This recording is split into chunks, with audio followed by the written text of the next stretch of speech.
Be sure to read and follow the safety guidelines to protect your computer from potential damage and ensure your personal safety.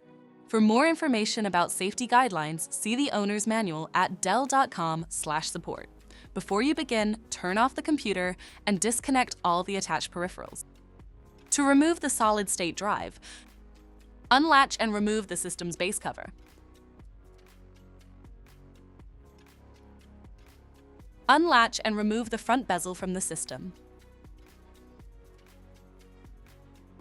Find the front panel and flip it over. Identify the solid-state drive and remove the screw securing it. Lift the drive out of the system. To reinstall the solid-state drive, place it back in the system and tighten the screw. Flip the front panel. Secure the front bezel and base cover on the system.